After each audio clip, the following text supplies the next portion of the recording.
Uma das dietas mais difíceis que eu já fiz é a que eu estou fazendo agora. Eu já fiz vários tipos de dietas para tentar entender como é que elas funcionavam, já fui nutricionistas e, bom, tirar a carne não foi tão difícil, tirar carboidrato também não. Tirar doce foi um pouquinho complicado, mas nada supera essa dieta desse ano. A minha nutricionista ela chegou para mim e falou: Rafael, se você não fizer essa dieta, você não vai alcançar o seu resultado. Você não vai alcançar o que você precisa. E durante muito tempo, eu acreditei que eu estava me alimentando bem. Até que eu entendi que não. Eu falei, caramba, não tô. E essa dieta me fez pensar muito bem no que eu queria desenvolver. No exemplo que eu queria dar para os meus filhos, para minha filha, para minha esposa, em como tudo isso afetava o meu lar. E bom, eu resolvi tomar essa dieta, seguir a instrução da minha nutricionista e realmente ouvir o que ela tinha a dizer. E durante muito tempo eu pensei nisso. Porque eu acreditei que essa dieta não serviria, mas ela serve. E eu comecei a aplicá-la tem uns 3 meses. E esse ano eu vou intensificar ainda mais. Porque é uma dieta extremamente restritiva. É uma dieta de restrição de informação. Porque não importa. Não é quanto mais eu estou informado, quanto mais notícias eu consumia, quanto mais análises eu lia, mais textos eu lia. Não era sobre isso. Quanto mais eu acompanhava tudo em tempo real, menos responsável ficava pela vida que eu preciso cuidar. Porque eu achava que estar bem informado era saber tudo. E era quase como aquela situação onde você só lê manchete e não lê o resto.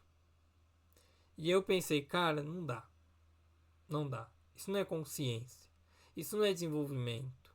E hoje eu vejo que muitas vezes era apenas uma hiperestimulação travestida de virtude e nada mais é do que cansaço, fadiga, estresse, negatividade, pessimismo. E não é um cansaço comum.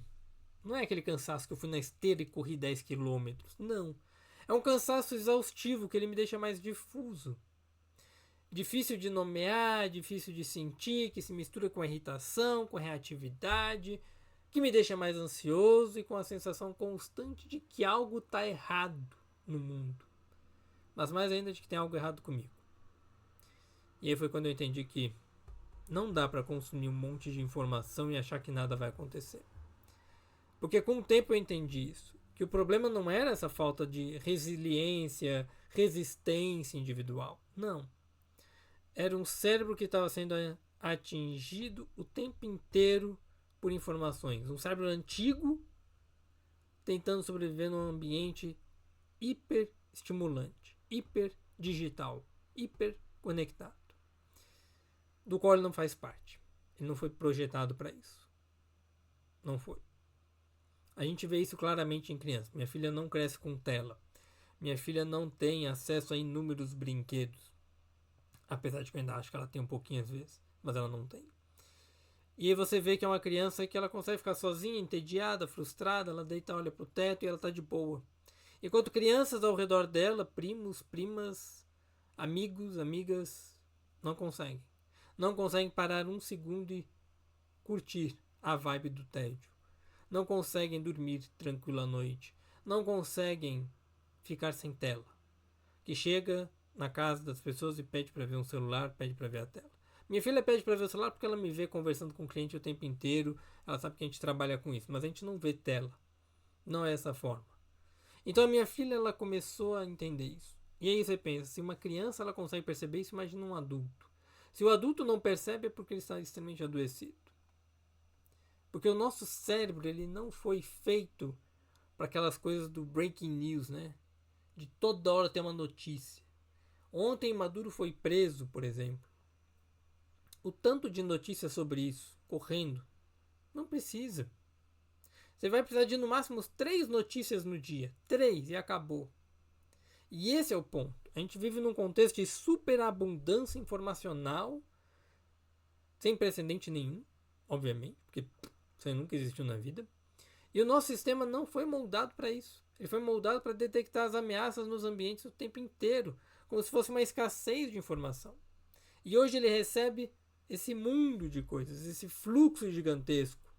E a maioria completamente fora do nosso controle. A maioria das informações completamente sem sentido nenhum para o nosso desenvolvimento, que não tem impacto real na nossa vida. Ah, mas eu saber que o presidente de outro país foi preso impacta a minha vida, Rafael. Muda o dólar. Não muda. Não muda. Não muda o que está dentro do seu controle. É o que eu brinco com alguns clientes. Se eu estiver aqui em casa agora, 7 da manhã, gravando um vídeo e cair um avião no meu prédio, não muda nada. Ah, mas é um cenário hipotético. Exato. E o nosso cérebro ele trabalha com hipótese. E quanto mais informações, mais hipótese, mais fadiga, mais cansativo ele fica. Isso não sou eu que estou dizendo. Isso a gente tem pesquisas que mostram isso. Que quanto mais exposto de maneira repetitiva a cobertura midiática de eventos coletivamente estressantes, está associado a um aumento de sintomas de estresse agudo, crônico, profunda preocupação ou preocupação profunda, ansiedade generalizada, e mesmo em pessoas que não foram diretamente afetadas pelos eventos. Um exemplo clássico e que é recorrente é você estar andando na rua e você vê gente com máscara. Ah, mas isso aí é higiene. Não é, gente. A gente já sabe que a máscara não protege tanto assim. Não em países como o nosso. Como o nosso, nas suas grandes regiões. A pessoa está de máscara. Aquela máscara de tecido que você usava na pandemia, que você ainda bota para lavar, ela está lá. Isso não adianta nada, é só mais estresse. Ou seja, acompanhar tudo não nos prepara melhor, porque nos rouba a clareza. Acompanhar tudo apenas nos mantém em estado de alerta crônico, numa fadiga mental, num processo de ansiedade generalizada. E é por isso que eu comecei essa dieta. Porque a minha atenção é um recurso finito, e eu subestimei ela por alguns anos. A psicologia ela fala com muita clareza sobre isso. Nossa atenção não é infinita. Nossa força de vontade não é infinita.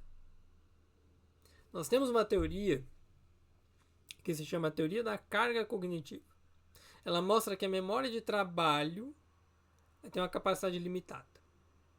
Cada notificação, cada propaganda, cada manchete alarmista, cada nova indignação compete pelos mesmos recursos atencionais que usamos para pensar com clareza, para regular as nossas emoções e tomar boas decisões. Então, ter uma dieta de informação não é só sobre não consumir informação. É sobre selecionar melhor as informações para que você possa fazer o resto. Para que você possa fazer o resto. Porque não existe um conteúdo neutro de informação. E além disso, nós temos dentro da neurociência alguns estudos que eles trazem para a gente o seguinte: conteúdos carregados de negatividade afetam a nossa amígdala, ativam a nossa amígdala, melhor dizendo, e os circuitos de vigilância do nosso cérebro, fazendo com que a gente tenha respostas de estresse mais duradouras, mais permanentes, mais crônicas, mesmo depois que a exposição termina. Você ainda fica remoendo aquilo. Você ainda fica pensando naquilo. Você não sai informado. Você só sai ativado. Eu diria até mesmo traumatizado. Traumatizado. Um exemplo clássico da minha vida. Quando eu era criança, eu sou filho de militar. Meu pai se mudava de 2 em 2 anos para cada cidade. E um dia ele recebeu a notícia que iria mudar para o Rio de Janeiro. Eu, com 8, 9 anos, e olha que isso é muito tempo atrás, uns 30 anos atrás. Cheguei para minha mãe e falei: não quero ir para o Rio de Janeiro, é violento. É violento. Rio, 30 anos atrás, era violento, mas não como hoje. Então hoje é muito mais. E antigamente, nossa, o Rio era uma paz. Você podia andar na rua tranquilo. E eu falei que não queria ir porque tinha assalto, tinha não sei o que, tarará, aquela coisa toda. Isso porque eu nunca tinha morado no Rio de Janeiro. Eu só via notícia. Eu só via TV, novela. Imagina hoje. Imagina hoje. Hoje você tem um mundo de informações. Você tem Roblox, você tem YouTube, você tem um monte de canal infantilizado. Uma criança de 8 anos, a criança que eu era 8 anos, aos 8 anos, estaria bem pior. Bem pior. Hoje, com 38, nunca que eu vou pro Rio de Janeiro. Nunca. Nunca que eu vou para um lugar onde a violência come solta.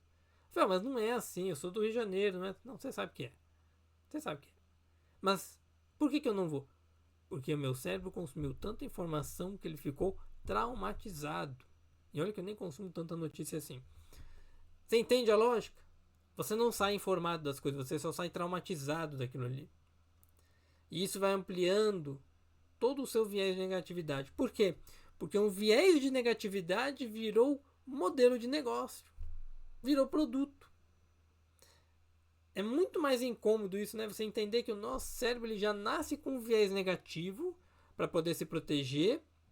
Isso do ponto de vista evolutivo faz total sentido, né? Você tem que se proteger, você tem que pensar nas coisas para poder se proteger delas. Mas as plataformas, a mídia, as pessoas entenderam que, caramba, isso aqui ganha dinheiro, isso aqui gera dinheiro, isso aqui gera fortuna. Quantos políticos e influenciadores vocês não conhecem que ganham dinheiro em cima de negatividade? Conteúdos que despertam medo, indignação, ansiedade, escassez, aquela coisa clássica dos cursos online, hoje nem tanto. As vagas vão acabar. Não vai, porque é online, é digital, cada um tem o seu, não é uma sala de aula limitada a 30 pessoas.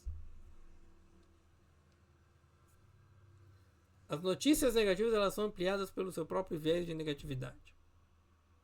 E o resultado é uma representação distorcida da realidade, enviesada para o catastrófico e ultrajante e urgente para a nossa sobrevivência. Como se eu tivesse que fazer algo imediato para aquilo ali. Isso não gera a mudança que você precisa. Com o tempo, a minha percepção, e eu acho que a de vocês também, foi ficando mais sombria, né? De que tá tudo ruim. Nossa, esse ano tem eleição, que droga. Esse ano tem Copa. Eu tenho um amigo que ele adora a Copa, ele já colocou, esse ano tem Copa, tô esperando aqui aí 180 e poucos dias pra Copa. Pra ele aquilo ali é um evento bom, pra mim não. É mais caos. Pra mim na verdade não muda muito porque eu vou estar em casa. Então assim, você começa a antecipar um monte de coisa. E na verdade assim, não é que o mundo piorou. Não. O mundo melhorou muito. Nós temos mais riqueza, menos pessoas na miséria, menos pessoas na pobreza. Com exceção aqui das pessoas do Lula, obviamente. Mas é que tudo ficou tão enviesado negativamente porque virou um modelo de negócio que o seu filtro, assim como o meu, tá quebrado. Melhor, não tá quebrado, tá sujo. E a melhor forma de limpeza é reduzir a informação que te deixou ignorante. E reduzir isso, reduzir todas as informações, faz com que você tenha mais clareza. E pensa realmente no filtro. O seu filtro ele está sujo. Se você começa a limpar, colocando menos coisas, limpando com coisas mais claras, mais pontuais, ele fica mais funcional. E aí foi que eu descobri ao longo desses últimos 3 meses, quando eu comecei esse processo, que caramba, eu consigo pensar, eu consigo funcionar sem prejuízo real do meu conhecimento. Eu consigo selecionar os livros melhor, sem prejuízo. Eu consigo deixar de usar tanto a IA e ter mais criação nas minhas coisas. Ter mais pessoalidade. Aí outras pesquisas ao longo desse tempo elas mostraram que os efeitos das redes sociais sobre o bem-estar também variam entre os indivíduos. Algumas pessoas são mais vulneráveis, outras menos aos efeitos negativos que acontecem. Então, se eu posso consumir menos informação, isso inclui também as redes sociais. Novamente, mais informação não significa que você vai ter um juízo melhor. Significa apenas mais ruído.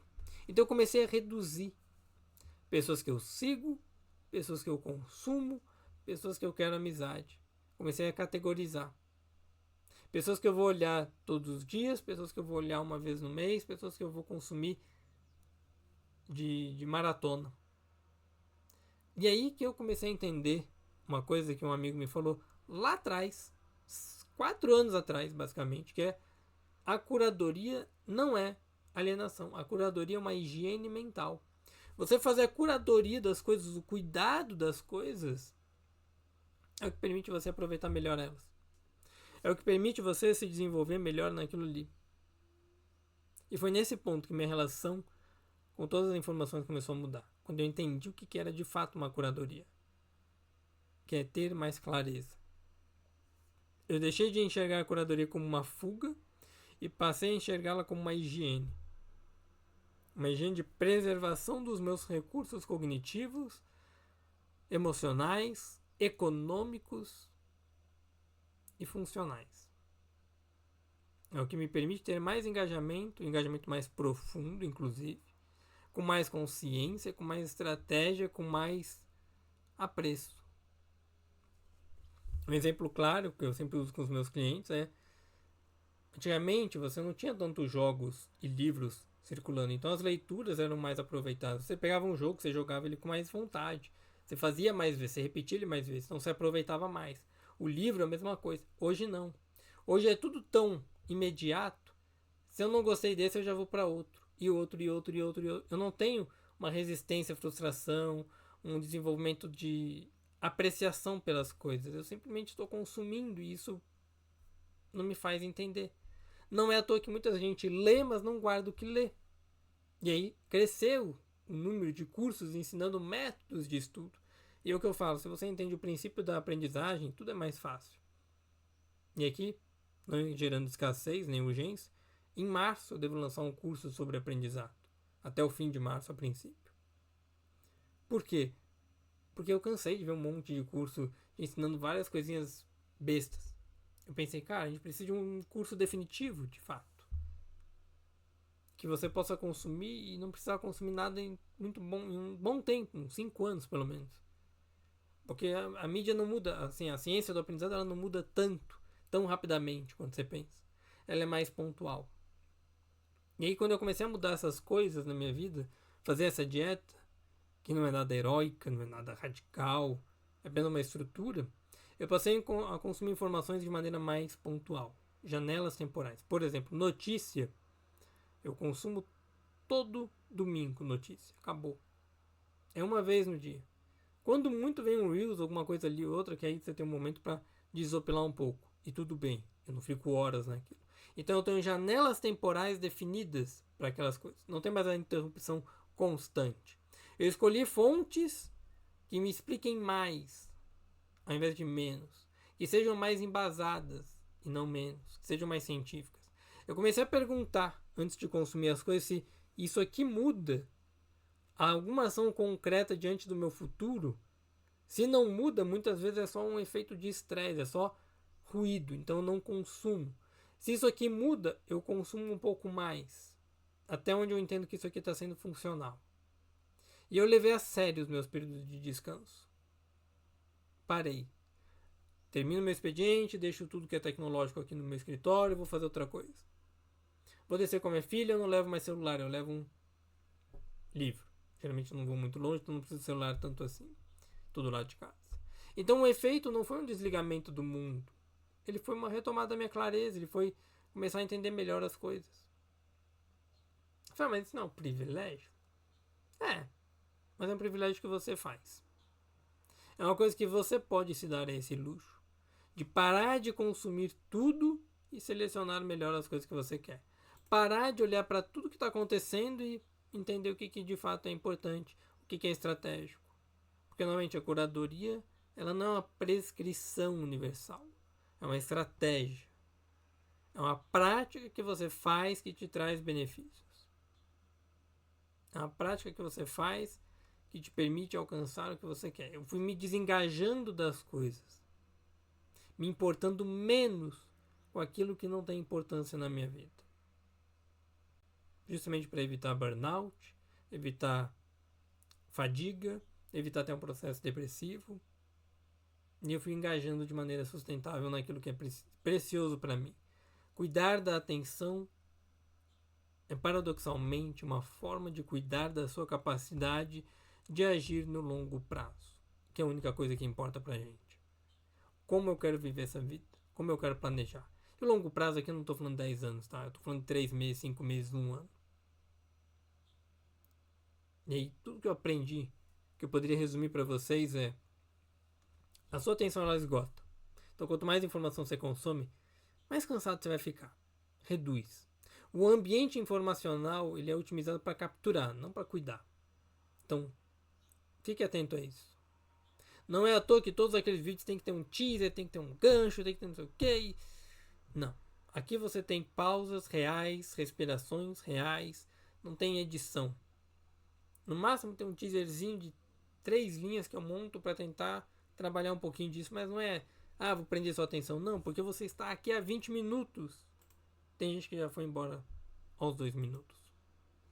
Então, entendendo esses processos, que os estímulos ameaçadores excessivos eles têm um custo real, eles vão impactar na sua saúde mental, não é um privilégio. É o básico que a gente deveria ter.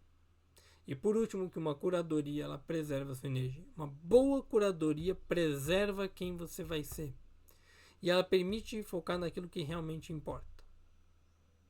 Assim como a alimentação saudável não é comer o máximo possível, mas é escolher melhor os seus nutrientes.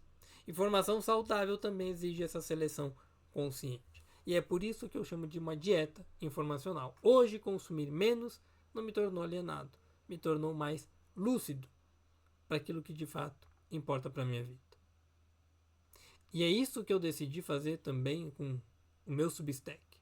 Substack é um sistema de blog, onde na versão gratuita você recebe alguns ensaios, alguns textos, mas na versão paga, R$30 por mês, você tem toda a estrutura de ação que eu estou tomando e que eu ensino aos meus clientes em terapia e que dão resultado. Então, como estruturar melhor a sua atenção no seu dia a dia, como reduzir a sua ansiedade, os sintomas de um transtorno de humor, como tomar melhores decisões, como lidar com a sua vida, né? Como construir uma boa vida, como lidar com o seu dinheiro. Porque é isso. A gente se sente tão cansado, que a gente não tem mais clareza das coisas. E eu pensei, a gente precisa ter clareza, a gente precisa ter uma curadoria, porque não é mais informação que importa, é informação de qualidade. Ela pode até vir todos os dias, mas tem que ser de qualidade, tem que ser sustentável, tem que ser uma coisa que dure para você, que ela não te obrigue a consumir o tempo inteiro. Você venha, consuma, pegue o que importa e vá embora. Se desenvolva. É isso que importa na nossa vida. E é isso que eu quero que você entenda. A sua atenção determina o tipo de vida que você vai ter. Se você não cuidar da sua atenção, a sua vida vai seguir as mesmas ações repetitivas e reativas que você tem.